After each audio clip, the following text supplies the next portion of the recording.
নমস্কাৰ বন্ধুসকল, মই প্ৰাঞ্জল আৰু আজি আমাৰ লগত আছে কাৰ্তিক। বহুত দিন দেখা নাছিল আপোনালোকে।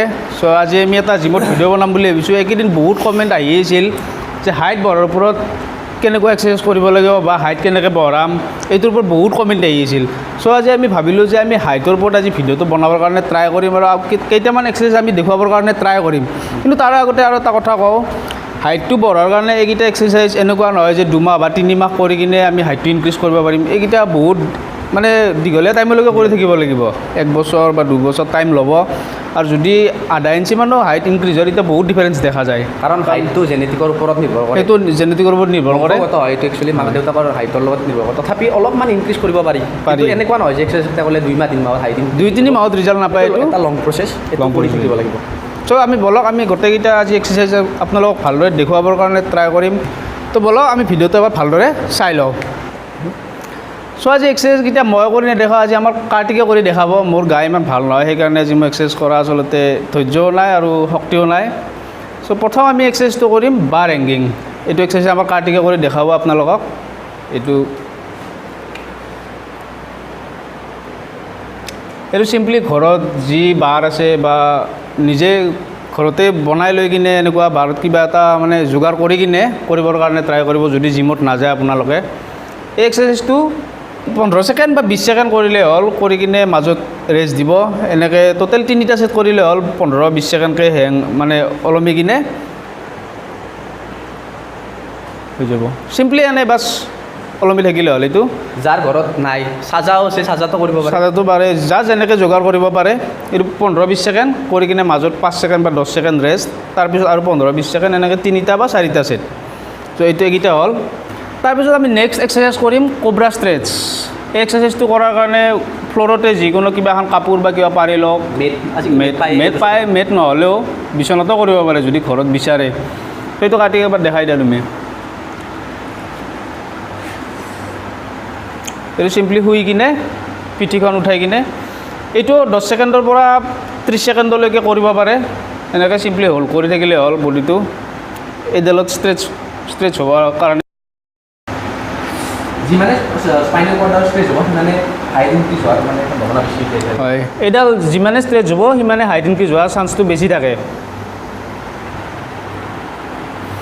এইটো 3টা ছেট কৰিব ট্ৰাই কৰিলে হ'ল।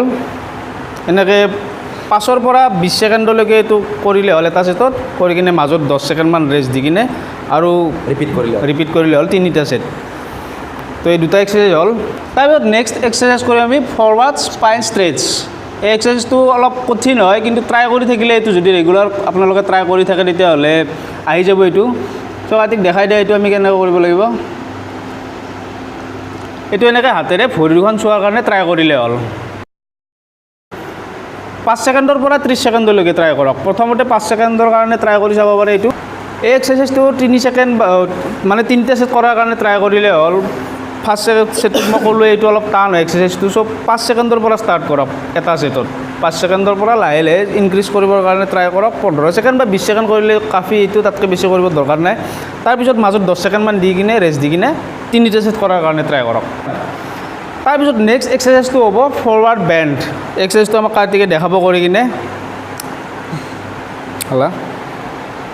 হাত দুখনেৰে ভৰি দুখন চোৱাৰ কাৰণে ট্ৰাই কৰিলে হ'ল এইটো এক্সাৰচাইজত। এনেকৈ যেনেকৈ ট্ৰাই কৰিছে এইটোও 15 ছেকেণ্ড 10 ছেকেণ্ড যিমান পাৰে ট্ৰাই কৰক কৰিবৰ কাৰণে, কৰি কিনে মাজত ৰেষ্ট দি কিনে আৰু 3টা ছেট টোটেল। এইটো এইবিলাক অলপ অলপ টান হয়, কিন্তু ৰেগুলাৰ প্ৰেক্টিছ কৰি থাকিলে আহি যায় এইবিলাক এটা সময়ত। চ' আমি এক্সাৰচাইজকেইটা দেখালোঁ। তাৰ উপৰিও স্কিপিং কৰিব পাৰে আপোনালোকে ঘৰত, যদি আপোনাৰ স্কিপিং কৰা ৰছীডাল আছে, নাইবা নৰ্মেল ঘৰতে জঁপিয়াই দেখাই দিবা নেকি কাটি এবাৰ। নৰ্মেল স্কিপিঙত কি হয়, ফেট লছৰ লগতে হাইট ইনক্ৰিজ কৰাটো সুবিধা হয়, হেল্প কৰে। মানে যিবিলাক চাপৰ থাকে সিহঁতৰতো ফেট থাকে প্ৰায় ভাগত থাকে।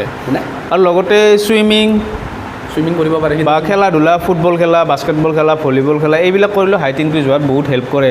কিন্তু এটা এজলৈকে যদি আপোনাৰ বয়স 30+ হৈ গৈছে, এইবিলাক কৰি যদি হাইটটো ইনক্ৰিজ কৰিম বুলি ভাবি আছে, এইটো সম্ভৱ নহয়। এটা এজ লিমিটলৈকে হাইটটো ইনক্ৰিজ হোৱাৰ সম্ভাৱনা থাকে। ধৰক 20-25 বছৰীয়া যিখিনি ল'ৰা বা ছোৱালী, সিহঁতৰ এটা চান্স থাকে আৰু সিহঁতৰ এটা চান্স থাকে যে আধা ইঞ্চি হ'লে ইনক্ৰিজ কৰিব পাৰি। কাৰণ বডিৰ হাইটটো যদি আধা ইঞ্চিও ইনক্ৰিজ হয় বহুত বেছি ডিফাৰেঞ্চ দেখা যায়। অলপ ইনক্ৰিজ হ'লে বহুত যেন লাগে। চ' ট্ৰাই কৰক এইকেইটা এক্সাৰচাইজ কৰিবৰ কাৰণে। যদি ভাল ৰিজাল্ট পায় আমাক জনাব পিছত 2-3 মাহত কিন্তু ৰিজাল্ট নাপায় মই আগতে কৈছোঁ এইবিলাক অলপ টাইম লাগে আৰু এক্সাৰচাইজকেইটা অলপ টান হয় চ' অলপ শিকোঁতে অলপ টাইম ল'ব চ' আশা কৰোঁ ভিডিঅ'টো চাই নিশ্চয় ভাল লাগিল যদি ভাল লাগিল লাইক কৰিব আৰু যদি নতুন প্লিজ ছাবস্ক্ৰাইব কৰিব আৰু শ্বেয়াৰ কৰিব তো আজিলৈ মানে ধন্যবাদ জয় অসম